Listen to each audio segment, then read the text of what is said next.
Hello guys, welcome to our channel. இந்த வீடியோவில் எதை பற்றி பார்க்க போகிறோம்னா, நம்ம கார்டன்லேருந்து ரோஸ் செடி வாங்கிட்டு வந்தோம்னா அதை எப்படி நடணும், அதாவது அதுக்கு என்னென்ன மண் யூஸ் பண்ணணும், எந்தெந்த ரேஷியோவில் யூஸ் பண்ணணும், நட்டதுலேருந்து எத்தனை நாளுக்கு அப்புறம் நம்ம உரம் கொடுக்க ஆரம்பிக்கலாம், அதை பற்றின ஒரு ஃபுல் வீடியோ தான் பார்க்க போகிறோம்.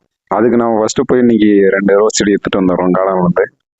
இந்த ரோஸ் செடி வந்து கொஞ்சம் பெரிய செடி, அதாவது 5 லிட்டர் கவரில் இருக்கிற செடி. இதோட ரேட்டு பார்த்தீங்கன்னா 100 ரூபாயிலேருந்து 150 ரூபா வரைக்கும் இருக்கும். மேக்ஸிமம் வந்து புதுசாக வாங்குறவங்க இந்த மாதிரியே பார்த்து வாங்கிக்கலாம். ஏன்னா சின்னதாக வாங்கி வச்சு அதை கொண்டு வரது வந்து கொஞ்சம் கஷ்டமாக இருக்கும். அதனால் இந்த பெரிய சைஸில் வாங்கி வச்சிட்டிங்கன்னா கொஞ்சம் ஈஸியாக இருக்கும். ஓகேங்களா? இந்த மாதிரி எடுக்க பார்த்தே வந்து அதோட கிளைலாம் வந்து நல்லா ஸ்ட்ராங்காக இருக்கிற மாதிரி எடுத்துங்க. பூ அதிகமாக இருக்கிற மாதிரி எடுத்தீங்கன்னா கண்டிப்பாக அந்த கிளையும் கொஞ்சம் நோட் பண்ணிங்க. அப்படி நோட் பண்ணி எடுக்க பார்த்து நம்ம க்ரோத் வந்து கொஞ்சம் சீக்கிரமாக இருக்கும், கொஞ்சம் பெரிய செடி எடுக்க பார்த்து. அதனால் கண்டிப்பாக அந்த கிளை அதில் எத்தனை கட்டிங்ஸ் எடுத்திருக்காங்க, அதுலேருந்து எத்தனை துளிர் வந்திருக்குது, அதை பார்த்து ஃபஸ்ட்டு நோட் பண்ணி எடுத்துங்க. அதை வேணால் டீட்டெயிலாக ஒரு வீடியோ போடலாம், எப்படி ரோஸ் செடி பார்த்து வாங்குறதுன்றதை பற்றி. இப்போ நாம் வந்து கொடுக்க போகிற ஈக்குவல் ரேஷியோ வந்து நாம் இன்னும் சொல்ல போனால் உரமே கொடுக்க தேவையில்லை. இதுக்கு உரமே கொடுக்காம விட்டால் கூட நாம் கொடுக்க போகிற இப்போ இந்த மண்கலையில் வந்து அதுவாக தானாகவே செடி அதுக்கான உரத்தை எடுத்துக்கிட்டு செடி நல்லாவே க்ரோத் வர ஆரம்பிச்சிடும். அதனால் எந்தெந்த மண் எந்தெந்த ஈக்குவல் ரேஷியோவில் கலக்கணுன்றதை பார்த்தீங்கன்னா அது முன்னாடி தான் இருக்குது பாருங்க. இது வந்து கோகோ பீட், அதாவது இந்த தேங்காய் நார் கழிவுன்னு சொல்லுவாங்க. இதையும் யூஸ் பண்ணிக்கிறோம். இது வந்து 4ல் 1 பங்கு, அதாவது எடுக்கிற மண்ணில் 4ல் 1 பங்கு. இது வந்து மக்கனை வந்து தொழு வரும், ஆட்டோட தொழு வரும். இந்த மக்கனை எருவு சொல்லுவாங்க பார்த்தீங்களா, அதுதான். நீங்கள் மாட்டோட மக்கனை எருவு கிடைச்சாலும் எடுத்துக்கலாம்.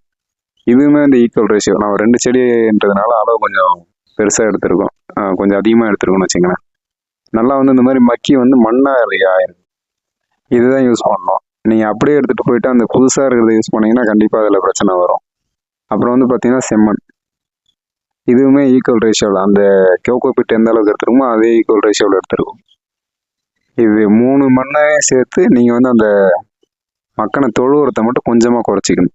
இது 3 மண்ணுமே ஈக்குவல் ரேஷியோவில். இது வந்து தோட்டத்து மண், அது நார்மல் நம்ம வீட்டில் இருக்கிற எந்த மண்ணாக இருந்தாலும் சரி.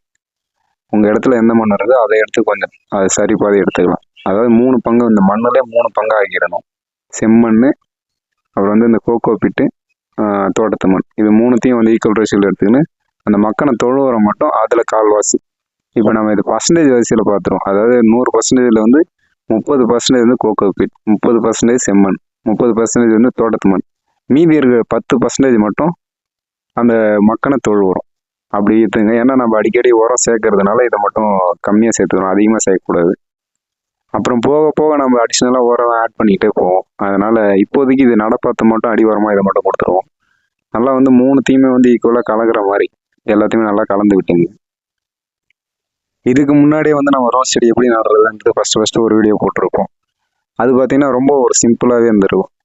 நம்ம இடத்துல இருக்கிற மண்ணை எடுத்து எப்படி யூஸ் பண்ணி அதை நடுறதுன்ட்டு அதோட வச்ச செடி தான் இப்போ நம்ம வச்சுட்டு வீடியோ போடுற எல்லா செடியுமே. அதோட க்ரோத்துமே உங்களுக்கு நல்லாவே இருக்கும்.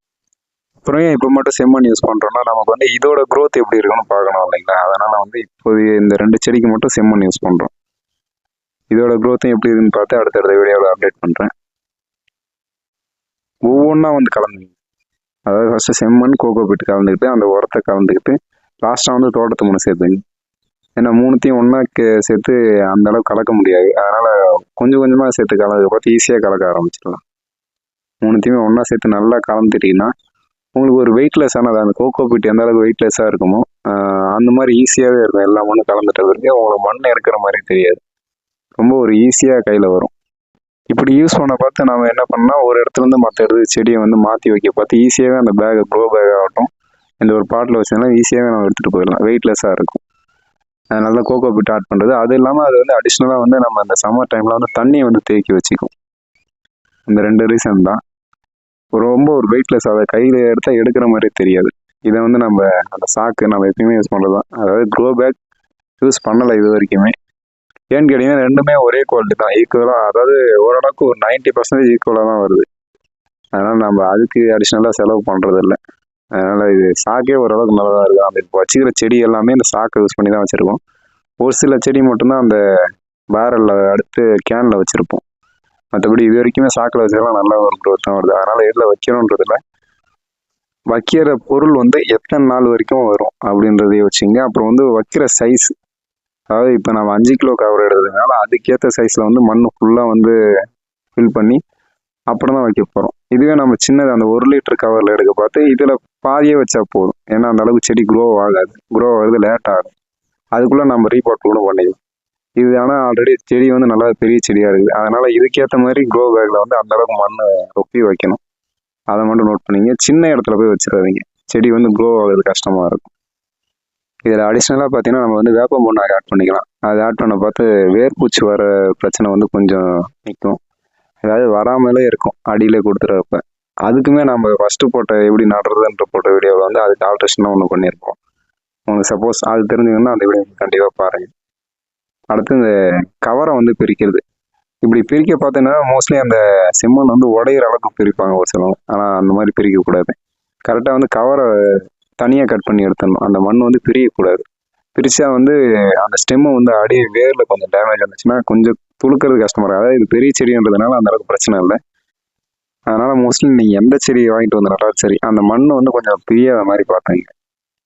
அதே மாதிரி ஃபுல்லாக வந்து தோட்டத்து மண்ணிலே வைக்கிறதா இருந்தால் அந்த அடியில் மட்டும் லைட்டாக எடுத்து விட்டு வைக்கணும். அது தனியாக வந்து வீடியோ போட்டிருக்கோம். கரெக்டாக அந்த மண் உடையாமல் எடுத்து லைட்டாக அது பள்ளம் நோண்டி வச்சுருக்கோம் இல்லைங்களா, அந்த இடத்துல வந்து வச்சுருங்க. இது வைக்க பார்த்து கண்டிப்பாக மண் சரியும். அதுக்கேற்ற மாதிரி சரியாத மாதிரி வச்சுட்டு எல்லாம் லைட்டாக ஈரம் பண்ணிக்கிட்டு கூட மண்ணை நீங்கள் வைக்க ஆரம்பிக்கலாம். நல்லா வந்து அந்த பட்டிங் பண்ண ஸ்டெம்மு வந்து ஃபுல்லாக மூடணும். அந்த மண் வந்து அது வந்து வெளியில் தெரியக்கூடாது. தெரிஞ்சால் வந்து அதில் ஏதாவது ஃபங்கஸ் வந்து உட்காந்து அட்டாக் ஆச்சுன்னா செடி வந்து காயறதுக்கு வாய்ப்பு இருக்குது. அதனால் ஃபுல்லாக வந்து அடியை வந்து ஃபுல்லாகவே மூடி விட்டுணும். மேலே வந்து அந்த துளிர் அந்த அந்த குச்சி மட்டும்தான், அதாவது அந்த ஸ்டெம் மட்டும்தான் இருக்கணும். அந்த மாதிரி பார்த்து வச்சுருங்க. அப்படின்னா கண்டிப்பாக வந்து ஃபங்கஸ் அட்டாக் ஆச்சுன்னா கண்டிப்பாக அந்த இடம் காஞ்சதுன்னா செடி காயறது வாய்ப்பு இருக்குது. இதுலேயே வந்து நம்ம ஆர்கானிக், அதாவது டிஏபியும் ஆர்கானிக்கும் யூஸ் பண்ணி ஒரு வீடியோ கம்பேரிஷன் வீடியோ போடுறதா சொல்லியிருந்தோம். மேபி அது இந்த செடியிலேயே கூட இருக்கலாம். நான் எப்படி அடுத்த வீடியோவில் அப்டேட் பண்ணுறேன். இல்லை அதுக்கு புதுசாக கூட செடி வாங்கி அந்த ரெண்டு ரிசல்ட்டுக்காக மட்டுமே தனியாக ஒரு 2 செடி எடுத்துகிட்டு வந்து ட்ரை பண்ணி பார்ப்போம். அதோட ரிசல்ட் எப்படி இருக்குன்னு காட்டுறேன். ஏன்னா நம்ம ஏன் ஆர்கானிக் இதில் பண்ணுறோம், ஆர்கானிக் இல்லாமல் இன்ஆர்கானிக் எதுக்கு நம்ம கார்டனில் பண்ணுறோன்றது அதில் ரிசல்ட்டில் தெரியும் உங்களுக்கு. சேல்ஸுக்கும் நம்ம ஓன் யூஸுக்கான ரிசல்ட்டு அதில் தெரியும் உங்களுக்கு. கண்டிப்பாக வந்து புதுசாக யாராவது செடி வாங்கி வைக்கிறீங்கன்னா இந்த மாதிரி பெரிய செடியை நல்லா சூஸ் பண்ணிங்க. உங்களுக்கு இதை வளர்த்துட்டு கொஞ்சம் பழகிட்டிங்கன்னா அதுக்கப்புறம் அந்த சின்ன செடி, அதாவது 1 லிட்டர் கவரில் இருக்கிறத வாங்கி வச்சு வளர்க்குறதுக்கு வந்து ஈஸியாக இருக்கும். அதனால் மேக்ஸிமம் இதை வாங்க பாருங்கள். வாங்குறதுன்னு எப்படி நான் டீட்டெயிலாகவே ஒரு வீடியோ போடுறது, அதை பார்த்துட்டிங்கன்னா உங்களுக்கு ஒரு கிளியரான ஒரு கிடச்சிரும். இது வந்து ஃபுல்லாகவே, அதாவது நம்ம ட்ரெயின் அந்த ஹோல்ஸ் போட்டு விட்டு தண்ணி கீழே வடிகிறதுக்கு ஃபஸ்ட் டைம் நம்ம வந்து முன்னே வந்து மண்ணில் வந்து தண்ணி ஊற்றணும். ட்ரையாக இருக்க பார்த்தா அப்படியே செடி நட்டுருக்கும். இப்போ வந்து பார்த்தீங்கன்னா அது ஃபுல்லாகவே தண்ணி நிற்கிற மாதிரி ஊற்றி விட்டுருங்க. இது நடுறது வந்து ஈவினிங்கில் நடுங்க. ஏன்னு கேட்டிங்கன்னா நீங்கள் மார்னிங்கில் நட்டிங்கன்னா நீங்கள் தண்ணி ஃபுல்லாக ஊற்றி விட்டிங்கன்னா அந்த தண்ணி வந்து சூடு ஏறி போய் செடி உள்ளே போக பார்த்தா அந்த வேர்லேயுமே சூடு ஏறி செடி வந்து சாகும். அதனால் ஈவினிங் நட பார்த்து இந்த மாதிரி ஃபுல்லாக தண்ணி ஊற்றி விட்டிங்கன்னா அந்த இடம் அப்படியே உள்ளே இழுக்க ஆரம்பிச்சிடும் தண்ணி. அது இழுத்தது போக அந்த மண்ணுக்கு தேவையானதை மட்டும் வச்சுட்டு எக்ஸ்ட்ரா இருக்கிறத கீழே இருக்கிற ஹோல்ஸ் வழியாக வெளியே போயிடும். கண்டிப்பாக வந்து கீழே வந்து ஹோல்ஸ் போட்டே ஆகணும். அப்படி போடலைன்னா தண்ணி வந்து உள்ளே தேங்கி நின்று அந்த வேர் அழிஞ்சு செடி வந்து செத்துடும். Okay, thank you.